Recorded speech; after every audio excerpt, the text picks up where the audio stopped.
Voilà, on est là. Nathan a compris le principe. Heureusement, Nathan est là. Les participants peuvent maintenant voir votre application. Alors, on continue.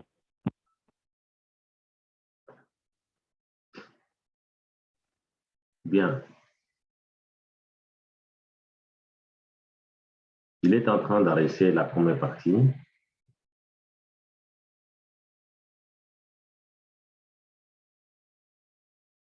Alors, donc, je disais, est-ce que vous êtes là? Tout va bien? OK, voilà. On continue. Je crois que prochainement, peut-être Nathan ne sera pas avec vous. Hein?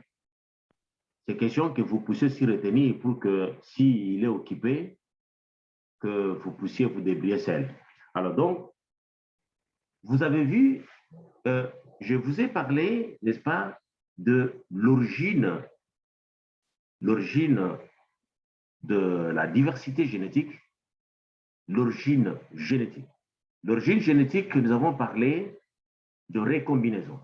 Dans la méiose, il y a des récombinaisons, mélange des chromatides, et chaque chromatide contient des informations, et c'est ces mélanges-là qui facilitent plusieurs combinaisons, et nous avons donné la formule de exposant les nombres de chromosomes haploïdes mutués par le nombre d'arrangements. Donc, pour mâle et femelle. Donc, on a donc une diversité.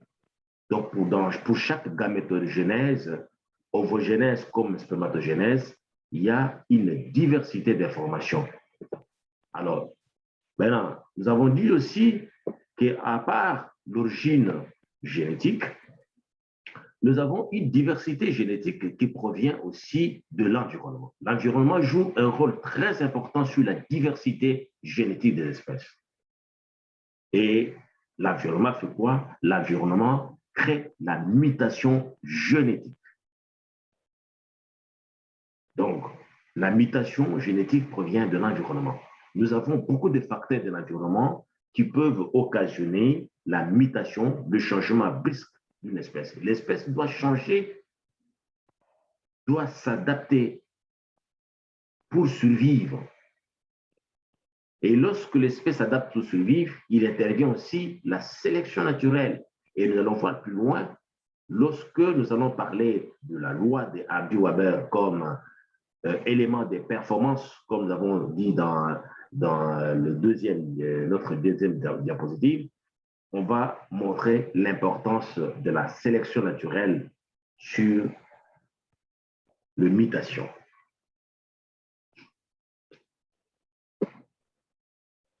Alors, ici, comme exemple de la mutation, comment l'environnement peut créer des espèces? Comment l'environnement peut favoriser la diversité génétique? On a un exemple ici, d'une évolution, spéciation et diversité génétique. Chez deux espèces d'escargots, lévrogire, L comme lévrogire, D comme dextrogire. Ça, c'est un bel exemple qui nous montre comment l'environnement peut créer des espèces. Avant que je puisse expliquer cet exemple ici, un exemple facile de l'environnement qui peut aussi agir sur l'espèce. On va d'abord continuer ici. Donc, vous avez ici évolution, spéciation, la formation des espèces et diversité génétique chez deux espèces d'escargots, L, lévrogire, D comme dextrogire. Lévrogire, dextrogire droite et lévrogire gauche. Ici, on est en train de montrer comment la forme des spires de la coquille d'escargot peut changer pour sa survie dans un environnement où il y a des prédateurs, en fonction de la présence des prédateurs, pour que l'escargot ne soit pas exposé à son prédateur, des années, il y a des escargots qui ont changé les formes des coquilles pour survivre contre les morsures des serpents. Et dans un environnement où il y a beaucoup de prédateurs, la forme de la coquille change. Donc ça, c'est un exemple typique de l'impact de l'environnement sur la diversité génétique. Voilà. Ça, c'est les polymorphismes de la coquille chez des espèces d'escargots du genre Satsuma. Voilà, ça, ce sont ces escargots-ci. Regardez, vous avez la forme des coquilles. Ça, c'est les polymorphismes ici. Alors, ces groupes comprennent une cinquantaine d'espèces d'escargots qui vivent en Asie de l'Est. Ces espèces présentent des différences des formes et des couleurs des coquilles.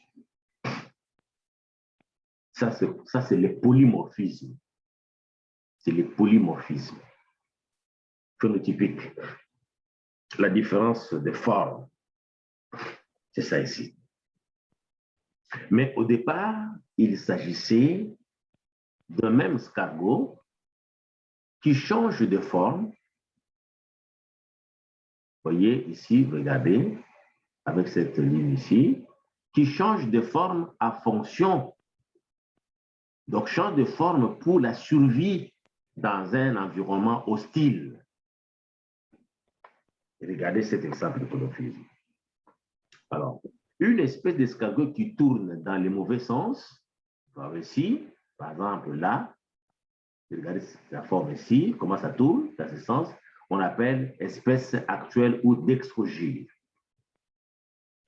Ça, c'est dextrogire, et dans l'autre sens, c'est lévrogire.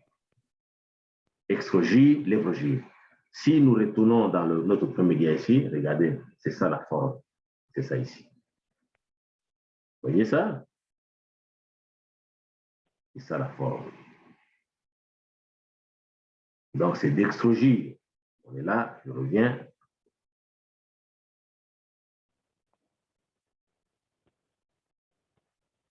Donc, et c'est ce qu'on essaie de symboliser ici avec cet arbre phylogénétique. Ça, c'est l'arbre phylogénétique qu'on utilise actuellement pour faire la systématique. Parce qu'on a constaté que l'identification de l'inné basée sur les observations des formes des animaux et la comparaison a des limites. Ici, on utilise la phylogénie. Ça, c'est la phylogénie pour déterminer les espèces. Alors ici, nous avons cette espèce actuelle qu'on appelle l'extrogie et nous avons l'autre espèce qu'on appelle l'évrogie. L'espèce actuelle, c'est l'espèce du départ. Et puis, en rouge, c'est l'espèce qui a muté. Cette espèce a muté, pourquoi? À cause des conditions de l'environnement. Quelles sont ces conditions de l'environnement? À cause de la prédation, l'espèce a dû muter pour sa survie. Et lorsqu'on regarde, on fait des séquençages, ça c'est, on obtient ceci à partir de séquençage. Je crois que le prof Nyamangombe vous a montré ça pour déterminer cet arbre ici, voir de ressemblance. C'est souvent, on utilise l'ADN mitochondrial. C'est l'ADN mitochondrial souvent qu'on utilise pour déterminer des ressemblances, n'est-ce pas, dans les séquençages, pour déterminer faire la phylogénie. On observe qu'ici, ça c'est une même espèce, mais ça c'est vraiment des espèces différentes. Et on va voir ça plus loin. Alors, dans ces genres, certaines espèces ont la coquille tournée vers la droite, donc on appelle l'extrogie, donc tournée vers la droite, donc ici, et d'autres vers la gauche, l'évrogie, donc deux espèces différentes. Regardez pourquoi. Regardez ici, cette structure ici, d'extrogie, l'évrogie, ça permet donc l'accouplement. Donc, ça facilite l'accouplement des escargots. Ce n'est pas pour rien. Rappelez-vous qu'il y a une relation structure-fonction. On dit même que la fonction la fonction crée les organes, vous vous rappelez? Parce qu'il y a une relation structure-fonction, la fonction crée les organes. Et c'est ce qui fait que pour se reproduire, comme fonction se reproduit, et nous avons des organes qui sont adaptés pour cette reproduction. Alors, l'accouplement entre les deux escargots d'extrogie. Voilà comment c'est plus facile que les deux escargots d'extrogie se reproduisent. Les escargots ne peuvent se reproduire correctement que si leurs orifices génitaux sont alignés comme c'est le cas ici. Donc, l'évrogie, et c'est facile. La reproduction est facile lorsque les orifices sont alignés de cette façon. Donc, la fonction a créé l'organe. La fonction reproduction a créé l'organe. Et c'est ce qui justifie cette forme ici. Alors, lorsqu'on fait le croisement, on fait le croisement d'extrogir, les taux d'accouplement, avec un taux d'accouplement de 90%, le nombre de petits obtenus, c'est 18.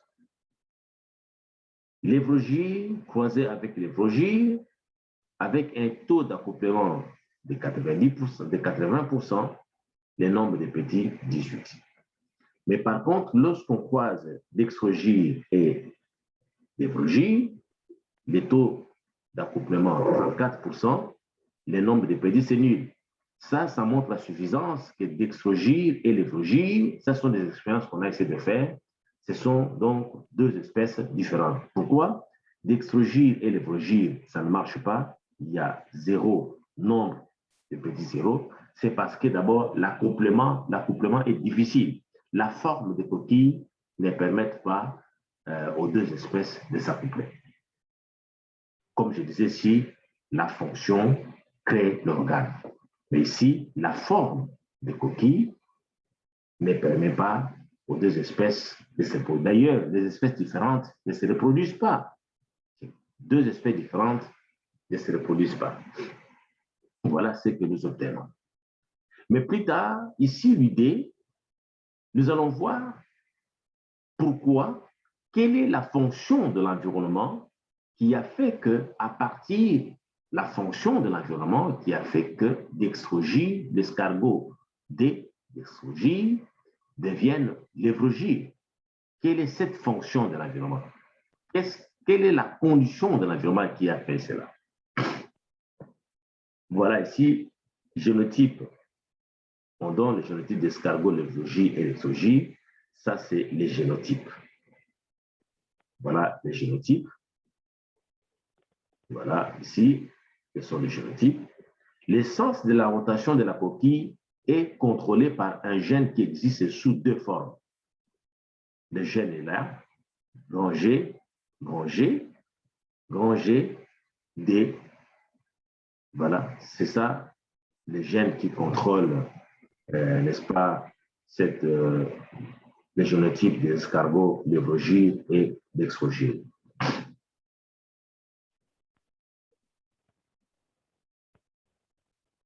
Ça, c'est la morphologie des dextrogies. Alors, cette morphologie, c'est comme nous avons dit que la fonction crée l'organe. Le changement de la morphologie de l'escargot d'extrogir est dû à la présence de prédateurs, de son prédateur dans son milieu. Alors, pour se protéger dans ce milieu, l'espèce s'est adaptée, a adapté sa morphologie pour empêcher la morsure ou la morsure donc, de ces serpents qu'on appelle serpents Pareas Iwasaki. Et ça, c'est la vie dorsale de ces serpents. Donc, ces serpents, qu'est-ce qui va se passer? Ces serpents attaquent toujours les escargots par la droite de façon à insérer sa mâchoire inférieure dans l'ouverture de la coquille. Alors, pour empêcher, maintenant, comme les serpents attaquent toujours par la droite, pour empêcher cette morsure, il y a l'extrogir, c'est adapté à modifier, n'est-ce pas, sa coquille pour devenir l'évrogir. Et ainsi donc, lorsque nous avons l'évrogir, on fait une étude comparative de la survie de ces deux types d'escargots aux morsures des serpents. On fait une étude, on constate ici, regardez les taux de survie. Les taux de survie est plus élevé chez les escargots lévrogires, c'est-à-dire qui ont subi des modifications, que l'extrogir. Survie d'escargots. D'extrogir, les taux de survie est nul face à la morsure des serpents. Par contre, l'évrogir, les taux de survie est de plus de 80%. Donc, plus de 80% de survie à présence de serpents. Mais par contre, d'extrogir, les taux de survie est nul. Et c'est-à-dire qu'ici, l'évrogir s'adapte mieux à la présence de son prédateur. Par contre, l'extrogir n'a pas encore développé le mécanisme d'adaptation à son prédateur.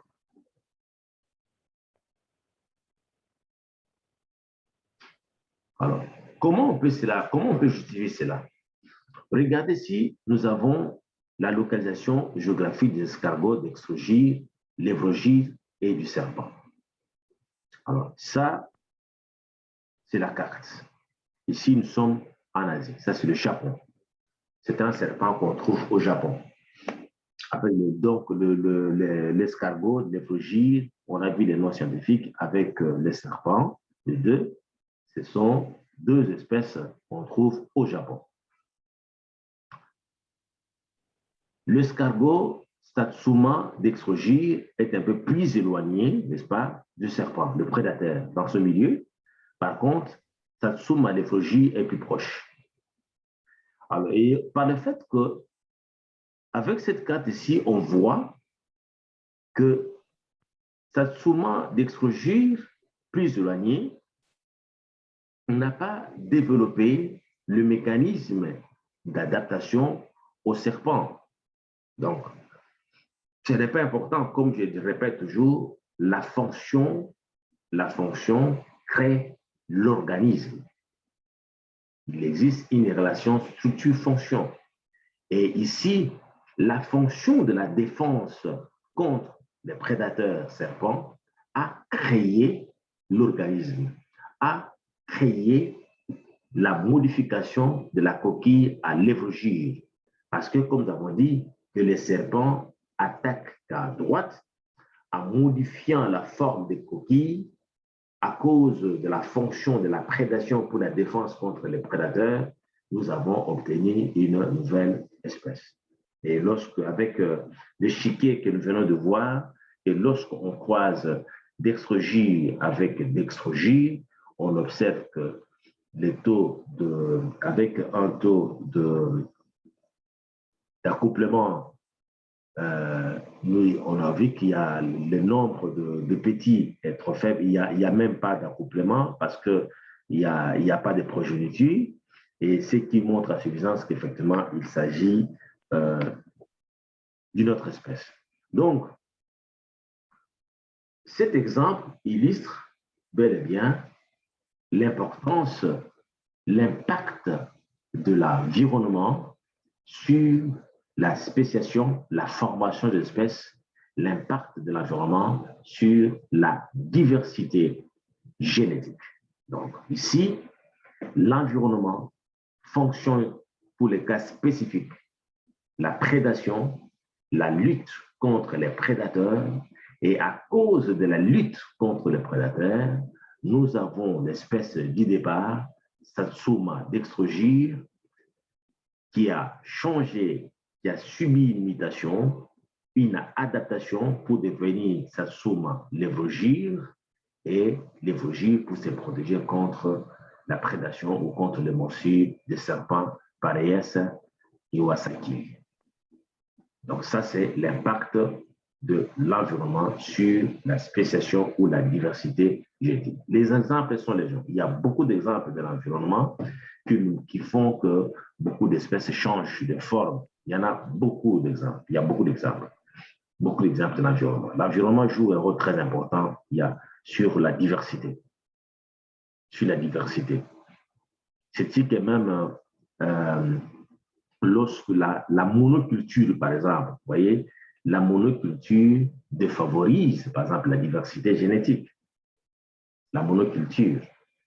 On encourage souvent d'avoir une culture variée. Lorsqu'on regarde la diversité génétique dans une forêt, et la diversité génétique dans une forêt et de la diversité génétique sur une grande étendue où on en fait, par exemple, la culture de maïs, vous allez voir qu'il y a les espèces animales qui y habitent ne sont pas trop diversifiées par rapport à une forêt primaire, par exemple.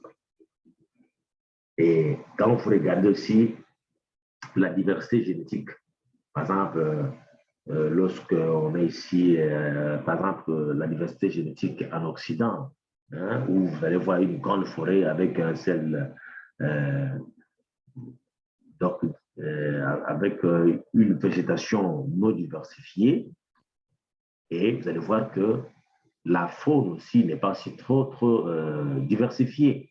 Mais lorsque vous avez une grande forêt primaire avec une végétation diversifiée, et nous avons également une diversité génétique animale. Donc, la fonction crée l'organisme. Et on utilise, n'est-ce pas, le séquençage pour vérifier, comme nous avons dit, que la phylogénie, lorsqu'on fait la phylogénie, c'est juste pour confirmer les résultats. Après avoir observé, oui. Attends, une minute, c'est Nathan qui... Nathan, je vais lui donner la parole. Comment je vous envoie ça. Nathan, je vais vous donner la parole. Je ne sais pas comment ça se passe. Voilà, je suis là, oui, je vois. Je vais. Donc, je mets. Non. Ou, non, je ne peux pas. Je dois plutôt activer. Nathan, oui. Il y a une question. Il y a une question. Quelqu'un a levé la main. Oui, professeur, je voulais poser la question à partir de ce que vous avez dit sur les parts de l'environnement. Oui. Est-ce que la guerre peut aussi poser, peut aussi être cause de la diversité génétique, la guerre? La terre. La guerre. Non, répétez un peu. Je dis ceci. Est-ce que la guerre peut aussi être la cause de diversité génétique? La guerre. La guerre? Oui. Mais non. Mais on va voir plus loin, vous aurez la réponse.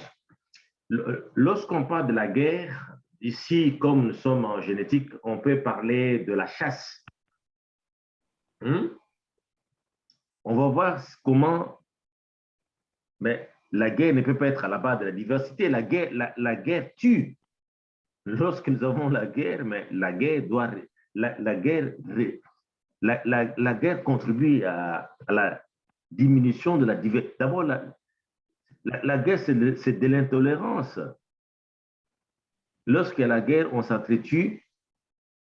Lorsqu'on s'entretue, mais ça diminue la diversité. On peut détruire toute une population avec la guerre. Si on utilise les armes nucléaires qu'on utilise actuellement, avec les armes nucléaires actuellement, il suffit qu'on largue une bombe quelque part, mais on peut détruire toute une population. On peut détruire la végétation, on peut détruire les humains, on peut détruire, on peut éradiquer, on peut même supprimer un pays sur la carte. Donc, ça ne peut pas contribuer à la diversité. Au contraire, ça détruit. Ça détruit, c'est comme la chasse. Lorsqu'on fait la chasse, lorsqu'on fait la chasse non contrôlée, c'est comme vous avez nos forêts. Quand vous allez actuellement au plateau de Batéké, vous allez dans nos forêts, peut-être qu'il n'y a pas beaucoup d'animaux parce qu'on ne contrôle rien. Mais c'est comme la guerre, c'est comme on utilise les armes pour chasser et puis ça diminue la diversité. Il y a des endroits, il y a dans certains pays, par exemple, la chasse est contrôlée. Il y a des zones de sécurité pour les animaux. C'est-à-dire que quand vous chassez, que l'animal arrive à cet endroit, c'est fini, vous ne pouvez plus continuer à le poursuivre. Des zones où on laisse les animaux, des aires protégées pour que les animaux se reproduisent.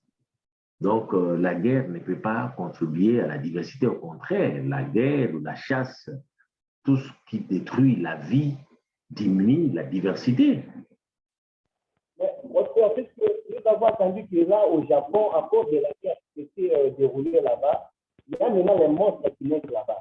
C'est pourquoi je posais la question, est-ce que, à cause de panique, quelqu'un qui est paniqué, les soucis, par exemple, est-ce que ça ne peut pas causer la diversité? Je vois encore, concernant les soucis dont je vais lui parler, par exemple, un enfant qui a perdu des parents, donc, je vois son comportement devenir autre que pendant les parents étaient vivants. Alors, tout cela, les soucis, ne peuvent pas être la cause de la diversité, les paniques, la peur, des choses pareilles. Non, non, on peut s'adapter. C'est comme je dis, la fonction, mais exactement, on dit la fonction crée l'organisme. C'est ça l'adaptation. On parle de on peut s'accommoder. On peut s'adapter aux conditions du milieu. Lorsqu'on s'accommode aux conditions, l'adaptation, donc ça veut dire que l'accommodation aux conditions du milieu peut aller jusqu'à l'adaptation, peut aller jusqu'au niveau génétique. C'est-à-dire que à force de s'adapter dans ces milieux pour la survie, et des années, ça peut devenir génétique. Ça peut jouer sur même le patrimoine héréditaire. Ça peut jouer, c'est vrai, les conditions du milieu.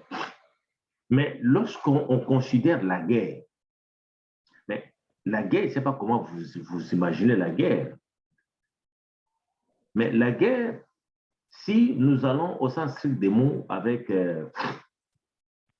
les armes qu'on utilise, supposons qu'on fait une guerre, on détruit toute une population. Lorsqu'on détruit toute une population, on largue des bombes. On va, par exemple, là où vous êtes sur les sites universitaires, on largue une bombe. Je ne vois pas à quoi ça va contribuer à la diversité génétique. Parce qu'on peut dire que voilà, on va larguer juste de bombes là où vous êtes dans l'auditoire, sur les sites. On veut, par exemple, supprimer tous les habitants qui sont, les gens qui sont sur les sites universitaires, le plateau des professeurs, les étudiants, on veut tuer. Ça va, évidemment, si ce sont des bombes nucléaires, ça va détruire la végétation, ça va détruire les humains. Ça ne peut pas favoriser, bien qu'on peut s'adapter à certaines choses, mais ça ne peut pas favoriser la diversité génétique. Ça ne peut pas. Nous allons voir plus loin, parmi les causes même qui ont fait que parfois qu'il y ait diminution de la diversité génétique. On parle même des conditions naturelles. Les météorites, on va voir ça parce que là, on a prévu de dire ça aussi. Les conditions, les facteurs du milieu qui peuvent favoriser la diversité génétique. Oui. Oui.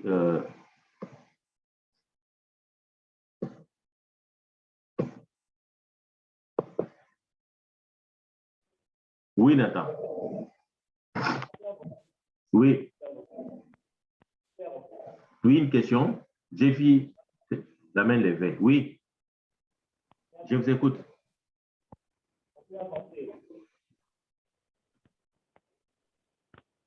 Oui. Ok, d'accord. Alors, ici, nous avons comme deuxième exemple de mutation, évolution et diversité génétique à partir de l'environnement.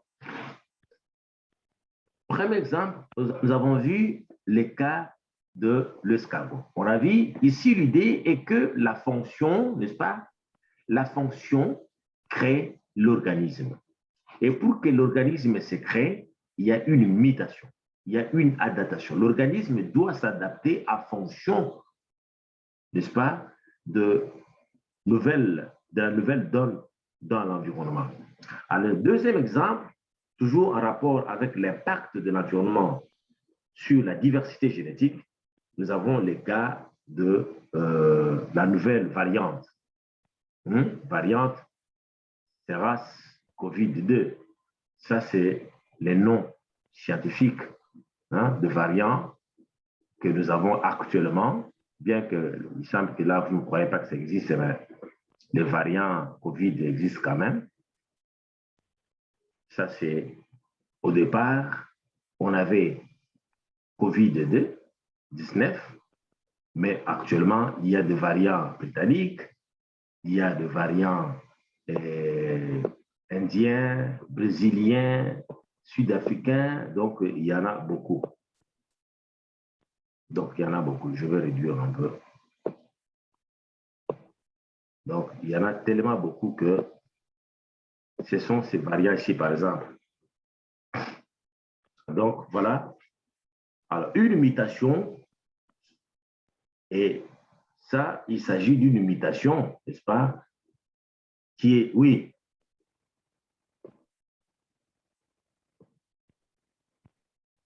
Je vais désactiver le micro. Une minute.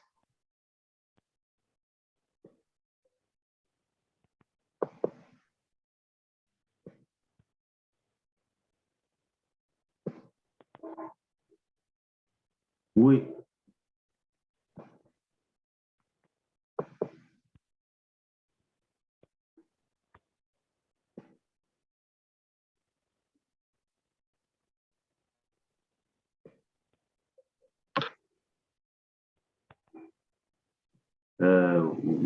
Oui, vous pouvez parler.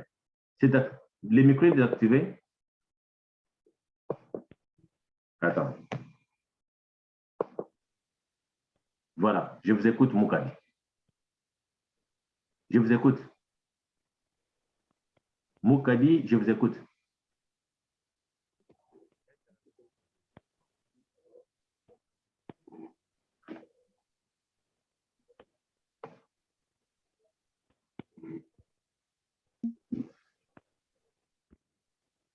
Mais il faut vous approcher donc de l'appareil pour que je vous écoute. Non, je disais, il y a une erreur qui s'est produite. J'allais appuyer. Parlez pas haute voix. À haute voix. Non, j'allais appuyer une autre place. Il y a une erreur qui s'est produite. Bien. Donc, vous voyez, nous avons une nouvelle fonction. Donc, le cas de COVID, ça, c'est la mutation que la COVID-19 a subie, mutation N51Y dans la protéine de pointe. Et le virus utilise pour se lier au récepteur. Ça, je crois que vous avez vu ça avec le procès Niamangonga.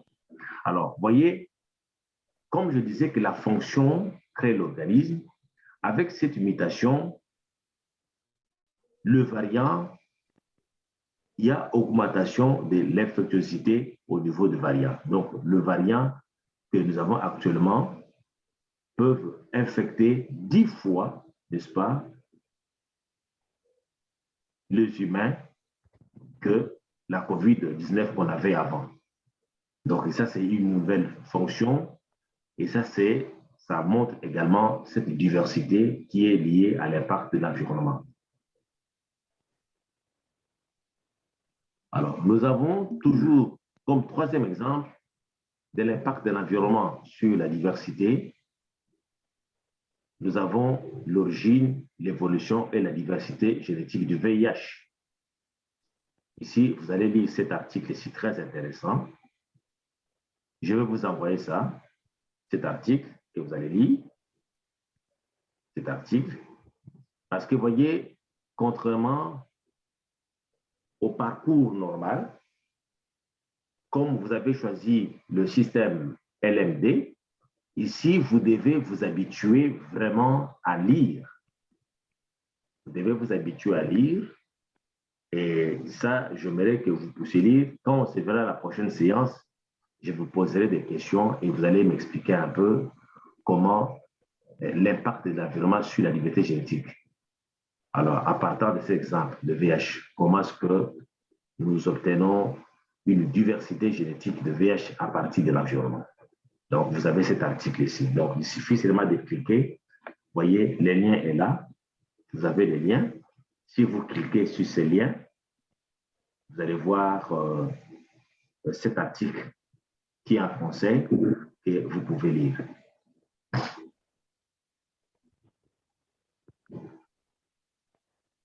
Alors maintenant, quelques facteurs de l'environnement pouvant modifier la diversité génétique. Ici, je reviens maintenant à la question de notre ami qui a dit que la guerre peut contribuer à la diversité. Mais non, le contraire. La guerre, lorsqu'on utilise la guerre, les armes biologiques et les armes chimiques, ça détruit l'environnement. C'est la diversité génétique. On ne peut pas augmenter la diversité à partir de la guerre. Nous avons deux principaux facteurs qui sont à la base, qui peuvent modifier la diversité génétique. Nous avons les facteurs naturels. Donc, nous avons les facteurs naturels. Nous avons les facteurs humains. Donc, le facteur naturel, les facteurs humains peuvent avoir un impact sur, n'est-ce pas, la diversité génétique. Alors, dans les facteurs naturels qui sont responsables, qui peuvent modifier la diversité génétique, nous avons les météorites, les éruptions volcaniques, le refroidissement de l'atmosphère, les réchauffements climatiques. Ce sont des facteurs naturels. Ce sont des facteurs naturels qui modifient le déséquilibre des écosystèmes. C'est-à-dire qu'ici, ces facteurs ici, comment est-ce qu'ils modifient la diversité génétique? Ces facteurs modifient la diversité génétique comme la guerre, comme notre ami vient de le dire, comme la guerre. Ces facteurs modifient la diversité génétique en déséquilibrant les écosystèmes. Lorsque les écosystèmes sont déséquilibrés, c'est à ce moment-là qu'il y a, modification de la diversité génétique. Donc ici, je répète, les facteurs naturels ici modifient la diversité génétique en déséquilibrant les écosystèmes, en déséquilibrant le transfert de l'énergie, par exemple par la photosynthèse, en déséquilibrant le transfert de la matière, les cycles biogéochimiques, la chaîne trophique. Lorsque nous avons ces météorites, les éruptions volcaniques, le refroidissement de l'atmosphère et le réchauffement climatique, ça modifie les équilibres des écosystèmes. Par conséquent, la diversité génétique. Nous avons aussi le facteur humain. Dans les facteurs humains, nous avons la déforestation, la destruction de forêts. Oui, c'est un facteur humain qui peut avoir de l'impact ou qui peut modifier la diversité génétique. La déforestation, vous allez faire le travail que vous allez faire, vous allez approfondir les sujets, vous allez essayer un peu de lire certains articles pour voir un peu comment la déforestation peut modifier la diversité génétique. Vous allez essayer de voir ça. J'ai fait une émission lors de la journée mondiale de la biodiversité. La journée mondiale de la biodiversité, j'ai parlé, j'ai démontré comment la déforestation non, je crois que de l'origine de Covid-19. Parce que vous voyez que la diversité génétique peut être modifiée par la déforestation. Parce que lorsque on détruit la forêt, on grignote l'aire de distribution des espèces sauvages. L'aire de distribution des espèces sauvages, des animaux sauvages diminue. Et lorsque l'aire de distribution diminue, cela favorise les contacts avec les humains augmentent. Lorsque les contacts avec les humains, les contacts avec les animaux domestiques augmentent, à ce moment-là, il y a émergence de certaines maladies parce que les animaux sauvages ont leurs parasites ou ectoparasites ou leurs maladies, les animaux domestiques aussi.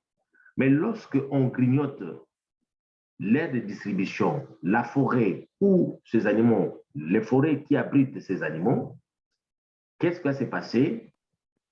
Les animaux sauvages n'ayant pas des endroits pour survivre, l'aire de distribution étant très, très réduite, et cela facilite les contacts avec les animaux sauvages, les contacts avec les humains et le transfert de maladies qu'on appelle des zoonoses. Et cela peut aussi modifier la diversité génétique. Ça peut occasionner la mortalité et la diversité génétique. Nous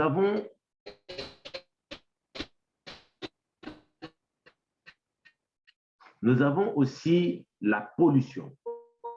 La pollution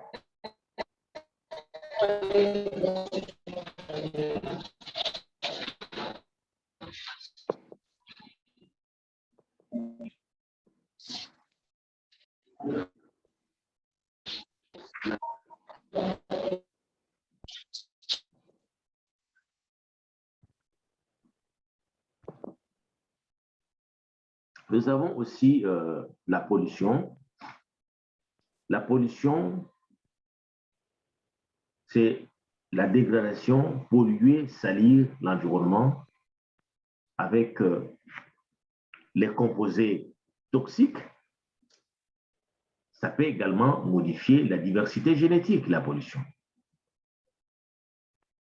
La pollution peut également contribuer à la modification de la diversité génétique.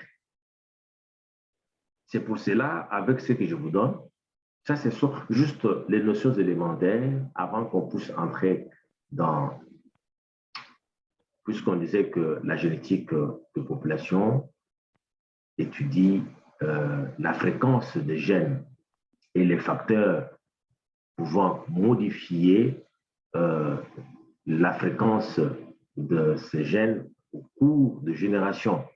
Et parmi ces facteurs, c'est ce que nous sommes en train de citer ici. Donc, nous avons la déforestation. Ça peut être un facteur qui peut aussi modifier les informations génétiques. Et ça modifie comment, lorsque l'organisme, pour survivre, doit s'adapter, c'est-à-dire qu'il doit modifier son patrimoine héréditaire, ces informations génétiques, c'est déjà un gène qui change au cours des temps pour la survie. Donc, nous avons comme ces facteurs, nous avons la déforestation comme facteur humain, nous avons la pollution, nous avons la chasse et la pêche. La chasse et la pêche non contrôlée. Nous avons la surexploitation des milieux. Ce sont des facteurs humains qui peuvent modifier la diversité génétique. L'introduction d'une espèce. Rappelez-vous, dans ça, vous n'avez pas eu ce cours. L'introduction d'une espèce, lorsqu'on introduit une nouvelle espèce, et cette introduction peut être volontaire ou involontaire, involontaire, par exemple, lorsque c'est pour les voyageurs, lorsqu'ils se déplacent, le baleinier, les avions, lorsque dans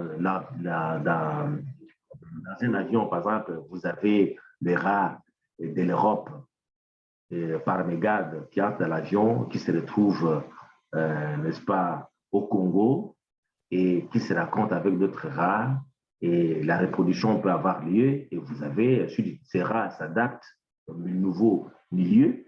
Cela peut aussi contribuer à la diversité, à la modification, n'est-ce pas, de la diversité génétique. L'introduction, réintroduction des espèces exotiques. Donc, une espèce européenne qu'on introduit en Afrique, une espèce africaine qu'on introduit en Occident, en Europe, dans les régions tempérées, par exemple, cela aussi peut occasionner la modification de l'information génétique pour la survie dans ces nouveaux mondes et par conséquent la diversité génétique. Donc, c'est ça donc la conséquence de l'introduction des espèces. Nous avons la génétique. La génétique. La génétique. La génétique aussi, ça peut être un facteur qui peut avoir de l'impact également sur la diversité génétique. La génétique ici, nous avons par exemple la consanguinité. La consanguinité, c'est un facteur humain. Les individus de même sang qui se marient, par exemple, vous êtes dans une même famille, les individus de même sang qui se marient, ça peut aussi avoir de l'impact sur la modification de la diversité génétique. Parce que lorsque les individus de même sang qui ont le même gène, le même génotype qui se marient, il y aura plus les individus qui auront le même génotype et on n'aura pas une diversité génétique. Le nombre des hétérozygotes diminue lorsque les individus de même sang se marient et par conséquent, nous avons une modification de la diversité génétique. Donc, la consanguinité, par exemple, diminue la diversité génétique et favorise l'expression, ça favorise certaines maladies qui s'expriment qu'à l'état homozygote. Ça favorise. Donc, les maladies qui s'expriment qu'à l'état homozygote sont favorisées avec la consanguinité ou le mariage consanguin. Donc ça, ce sont quelques facteurs de l'environnement pouvant modifier la diversité génétique. Alors, le rôle de la diversité génétique. Quel est le rôle de la diversité génétique? Les rôles de la diversité génétique. Alors, une partie importante de la diversité génétique est indispensable à l'homme qui y a recours pour l'agriculture, l'industrie et la métier. Il s'agit en fait de véritables ressources dans lesquelles il puise pour répondre à ses besoins présents et futurs, aujourd'hui difficilement prévisibles. Ça, c'est le rôle de la diversité génétique. Pourquoi, en d'autres termes, éviter de polluer, éviter d'exploiter les milieux, éviter tout ce qu'on veut de voir dans le dia où il y a les facteurs pouvant modifier la diversité génétique. Pourquoi il faut éviter cela? Et ça, il faut bien retenir, parce que la diversité génétique doit exister et son rôle est non négligeable. Une part importante de la diversité génétique est indispensable à l'homme, qui a recours pour l'agriculture, l'industrie, la médecine. Il s'agit en fait de véritables ressources dans lesquelles il puise pour répondre à ses besoins. Donc, cette ressource, il faut bien la protéger. Il faut bien protéger la diversité génétique. Et pour qu'il y ait diversité génétique, nous allons voir comment est-ce qu'on fait pour qu'il y ait diversité génétique avec la loi de Hardy-Waber dans la génétique des populations du jour, avec notre élément de performance. On va voir comment Hardy-Waber nous aide à comprendre cette diversité génétique. Comment est-ce qu'on peut contrôler, parce que pour comprendre la diversité génétique, il faut contrôler la fréquence des gènes. On doit le contrôler. Contrôler le nombre des hétérozygotes, la fréquence des hétérozygotes, contrôler la fréquence des homozygotes. Dans une population, lorsque le nombre des homozygotes augmente, ce n'est pas bien.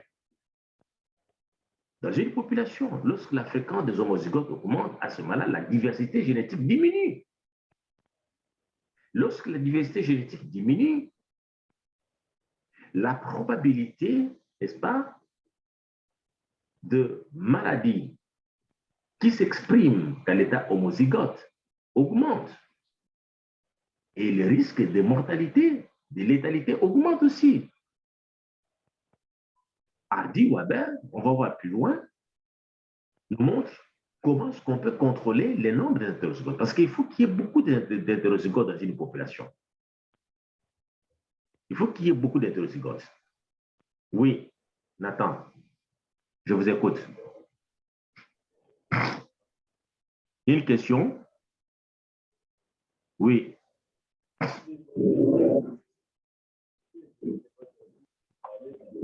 Parlez pas autrefois parce que moi, je n'attends pas.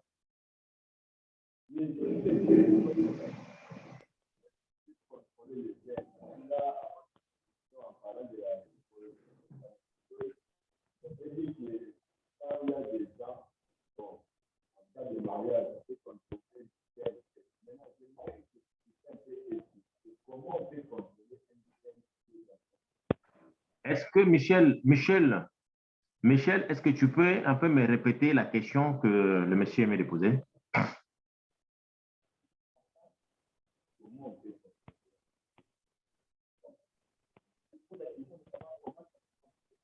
Votre volume n'est pas bon. Est-ce qu'il y a un problème avec le volume ou quoi? Attendez. Moukadi. Ah. Est-ce que vous pouvez m'écrire un peu plus vite là? Donc,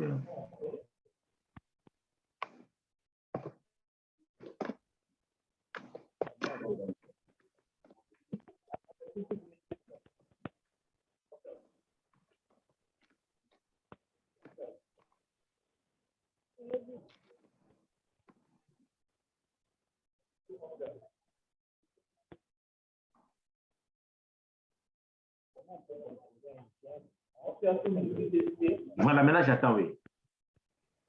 Comment on peut contrôler un gène dans les cas de Comment on peut contrôler? un gène dans le cas de la... Ça crache. Comment on peut contrôler un gène dans le cas de la... Comment, en tout cas, franchement, est-ce qu'il n'y a pas moyen d'écrire? Faites-moi un petit message là, dans la discussion.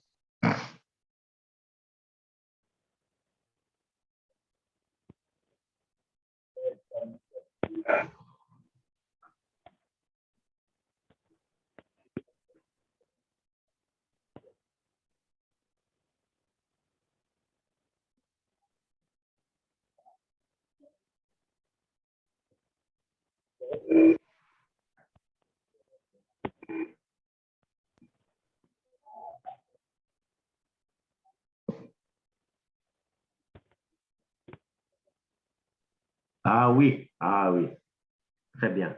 Oh, ben ça. Oui, dans les cas de l'anémie falciforme, ça c'est le moyen le plus facile. C'est le moyen le plus facile de contrôler dans le cas de l'anémie falciforme. C'est faire l'électrophorèse, faire les contrôles avant de vous marier. Il faut connaître votre groupe. Donc, il y a moyen de savoir, avant le mariage, il y a moyen de savoir si votre partenaire est SS ou AS ou AA. Et c'est à ce moment-là que lorsque vous connaissez votre état, c'est à ce moment-là que vous allez voir un peu, vous allez prendre la décision. C'est pour cela, chaque fois, on demande, on conseille aux jeunes mariés de faire tous ces examens-là, voir s'il n'y a pas la présence de ces gènes. Alors, si, par exemple, pour contrôler pour le contrôler. Si, par exemple, vous faites l'examen de l'électrophorèse, vous vous rendez compte que vous êtes SS, c'est-à-dire que vous êtes homozygote. Donc, vous êtes malade. Et que vous êtes en face de vous, vous avez votre partenaire aussi est malade. Ben, à ce moment-là, vous-même, vous devez prendre la décision et vous savez que si vous vous mariez, tous les enfants que vous aurez, étant le fait que vous êtes SS et l'autre SS, tous les enfants seront 100% SS. Et ça, c'est à vous maintenant de prendre la décision s'il faut accepter ces cas ou s'il faut épuiser ces mariages. Donc, c'est à ce moment-là, c'est ça qu'on peut contrôler. Alors, si, par exemple, vous êtes AS et que l'autre est AA, ben là, il n'y a pas de risque. Parce qu'à ce moment-là, vous savez que vous aurez les enfants que vous aurez, donc ça sera AS et AA. Donc AS déjà, donc le risque est très faible, donc il n'y a pas de problème. Vous allez prendre la décision. C'est clair?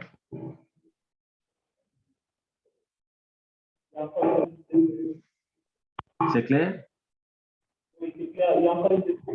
Donc ici, pour contrôler SS, et moi je vous conseille, et d'ASS Diaconie, de faire les examens avant.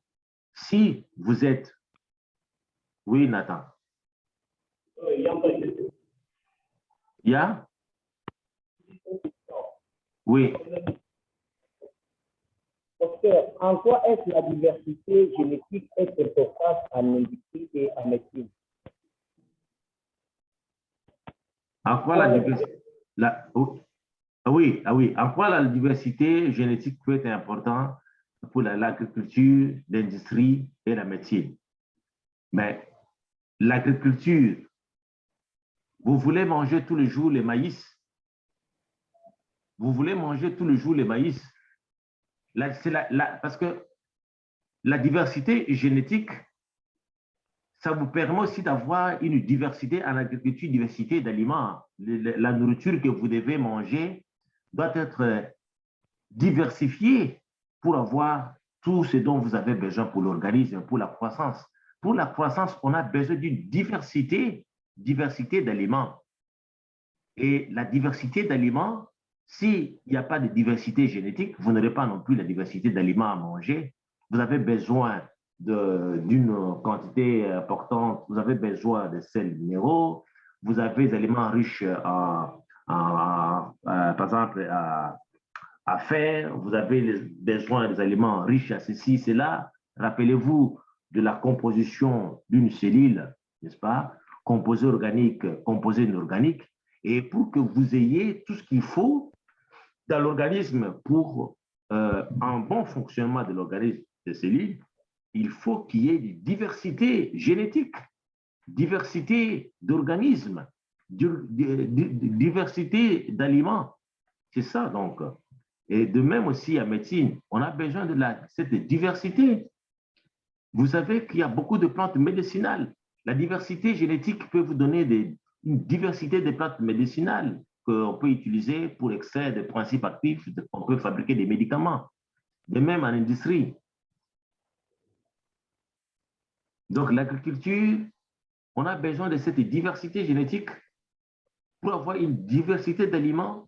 Et la diversité d'aliments est très, très importante pour avoir tout ce qu'il faut, n'est-ce pas, composés organiques diversifiés, sels minéraux diversifiés, pour qu'on ne puisse pas souffrir des carences.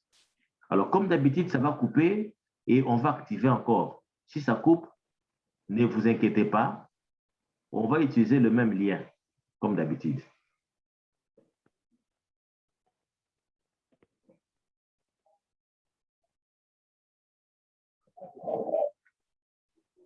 Alors, du fait que, voilà, ça c'est la question qu'on a posée, du fait que cette diversité génétique est de nature héréditaire. Donc, je reprends, du fait que cette diversité génétique et la diversité génétique est de nature héréditaire, on l'appelle ressources génétiques. Donc, la diversité génétique est de nature héréditaire. Alors, par sa nature héréditaire, la diversité génétique est appelée ressources génétiques.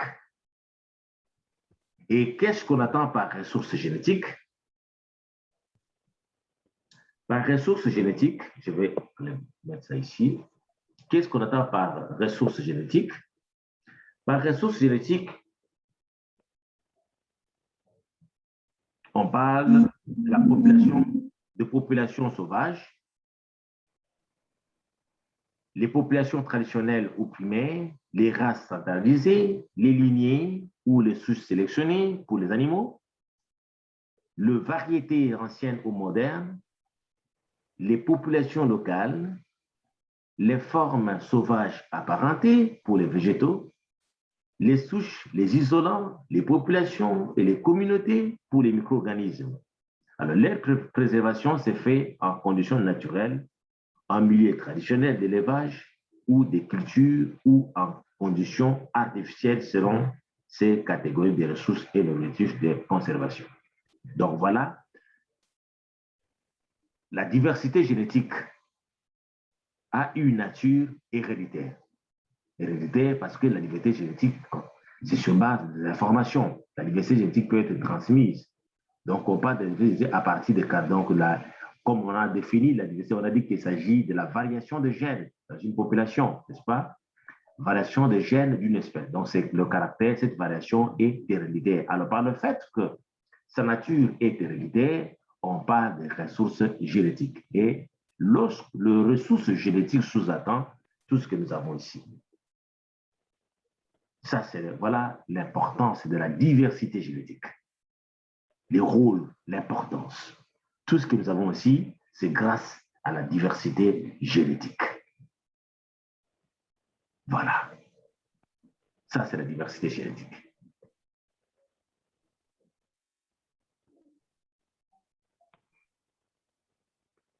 Ça, c'est la diversité génétique. C'est merveilleux.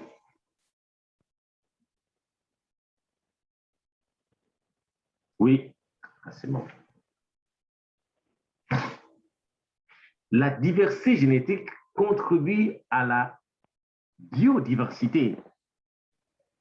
Parce qu'on ne peut pas parler de la biodiversité sans diversité génétique. Mais les deux concepts sont différents. Il y a une différence entre la diversité génétique et la biodiversité. Puisque vous êtes en biologie, c'est très important de comprendre cette nuance. La diversité génétique s'intéresse à la diversité des espèces, rien que les espèces. Lorsqu'on étudie les facteurs susceptibles de modifier cette variation, ici, on s'intéresse justement, on contrôle la variation de gènes. On contrôle rien que les espèces. Mais alors, lorsque nous avons les espèces variées, donc on peut considérer la diversité génétique comme un facteur de la biodiversité. La biodiversité aujourd'hui, maintenant, si nous quittons ce domaine de la diversité génétique et nous parlons de la biodiversité, un concept qui est utilisé par tout le monde aujourd'hui, là, je crois que les choses deviennent de plus en plus claires. Donc, diversité génétique se limite juste au contrôle des espèces. Quels sont les facteurs qui peuvent augmenter les espèces? Quels sont les facteurs qu'on peut considérer comme freins à la diversité des espèces? Quels sont les facteurs du milieu? Quels sont les facteurs génétiques qui peuvent créer les espèces? On a vu deux types de facteurs. On a vu facteurs d'origine génétique, recombinaison au cours de la méiose, la fécondation sexuelle. On a vu les facteurs environnementaux, la fonction crée l'organisme. Ça, deux facteurs. Maintenant, et lorsque nous avons une diversité d'espèces, cela favorise la biodiversité. La biodiversité Ici, se focalise non seulement à la diversité d'espèces, mais, et ça c'est très important, j'ai juste un aspect ici, qui fait la différence entre les deux concepts. La biodiversité s'inscrit dans les contextes de la biologie de la conservation parce que la biodiversité s'occupe également de l'environnement, du milieu, le milieu de l'espèce, la protection, la conservation de l'habitat de l'espèce. L'habitat de l'espèce et l'espèce de tout forme la biodiversité. Donc, la diversité génétique s'intéresse uniquement à l'espèce, la biodiversité, espèce et son habitat. La tendance de la biodiversité, c'est vers la conservation.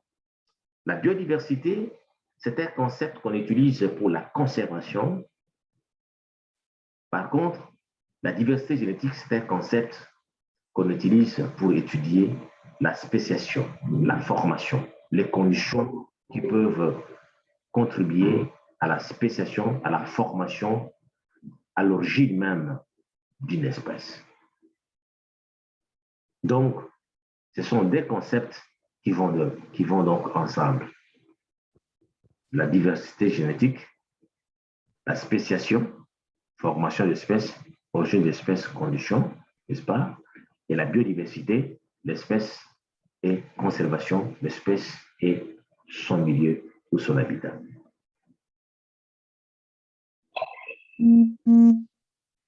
Oui, Moukadi. Il y a une question de Moukadi? Non. Il a activé ce milieu. Alors, maintenant, nous tendons déjà vers la fin aujourd'hui de notre partie introductive sur la vie, chapitre 1. Qu'est-ce qu'on va faire prochainement? Dans le chapitre 2, après, n'est-ce pas, cette première séance de contact, je vais vous donner les articles. Vous aurez beaucoup d'articles. Vous allez lire ces articles, vous allez essayer, ça sera donc l'étude des cas d'évaluation de la diversité génétique. Je vais vous montrer concrètement comment on évalue la diversité génétique. Voici les articles que vous aurez ici. C'est un article, un travail qui a été fait. Ça, c'est un travail qui a été fait. Ça, c'est un article. Je vais vous envoyer cet article ici. Évaluation de la diversité génétique chez les bananiers diploïdes. C'est un article. Vous allez lire cet article. Vous allez m'expliquer prochainement. Vous allez faire un petit rapport que vous allez nous présenter. Mais il faut que vous me donniez... Il y a trop de bruit. Je vais désactiver le son.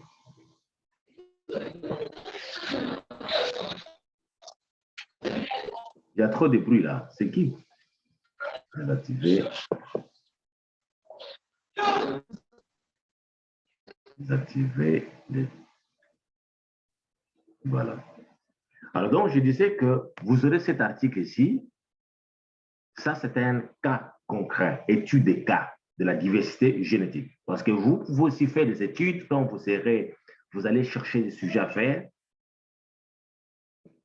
Vous allez aussi essayer, n'est-ce pas, de voir aussi, par exemple, évaluer, essayer un peu de désactiver